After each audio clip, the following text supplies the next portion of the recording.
अखिल भारतीय विद्यार्थी परिषदेच्या वतीने आष्टीमध्ये आज निदर्शने करण्यात आली। सदर निदर्शने आज शुक्रवार दिनांक 23 ऑगस्ट रोजी दुपारी 2 वाजता करण्यात आले। यावेळी अखिल भारतीय विद्यार्थी परिषदेचे अनेक कार्यकर्ते पदाधिकारी उपस्थित होते।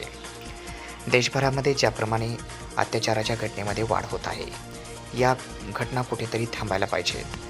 कोलकाता या ठिकाणी झालेल्या प्रशिक्षणार्थी डॉक्टरवरील अत्याचार, तसेच बदलापूर येथील घटना यासह विविध ठिकाणी अशा घटना दिवसेंदिवस वाढत आहेत। या तात्काळ थांबल्या पाहिजेत। नारी शक्ती सशक्त बनले पाहिजे, अशा विविध मागण्यासाठी आष्टीमध्ये अखिल भारतीय विद्यार्थी परिषदेच्या वतीने आज तीव्र निदर्शने करण्यात आली।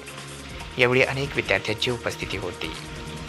माग जी घटना झाली पश्चिम बंगालमध्ये, जी आरजी मेडिकल कॉलेज ऑफ पश्चिम बंगाल इथं जी विद्यार्थी जे प्रशिक्षणार्थ विद्यार्थी होती, तिच्यावरती जो क्रूर हत्येने जो म्हणजे अत्याचार करण्यात आला, बलात्कार करण्यात आला, याच्या निषेधार्थ पूर्ण देशभर विद्यार्थी परिषदेकडून निषेध दर्शवण्यात येत आहेत। तसंच पश्चिम बंगालची घटना झाली, पण त्यानंतर आपण महाराष्ट्रामध्ये पाहतो की आज पूर्ण महाराष्ट्रामध्ये अकोल्याची घटना असेल, बदलापूरची घटना असेल, तर पुण्याची घटना असेल, अशा विविध घटना होत आहेत, एकामागून एक होत आहेत। म्हणजे कुठेतरी एक महिलांच्या सुरक्षेचा प्रश्न कुठेतरी उद्भवत आहे। आणि आपण म्हणतो की छत्रपती शिवाजी महाराजांची भूमी आहे, आणि छत्रपती शिवाजी महाराजांच्या स्वराज्यामध्ये महिलांवर ज्यावेळेस अत्याचार होत होते, त्यावेळेस त्या अत्याचाराच्या विरुद्ध शिवाजी महाराजांच्या पाटलांचा चौरंग करण्यात आला, त्याप्रमाणे सरकारने पण एक सक्षम भूमिका घेऊन ज्या नराधम आहेत, ज्या नराधमांना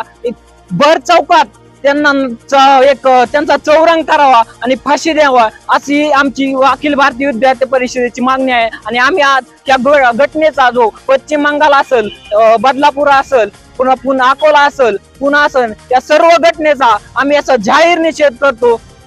धन्यवाद। ठिकाणी अखिल भारतीय विद्यार्थी परिषदेच्या वतीने निषेध करण्यात आला।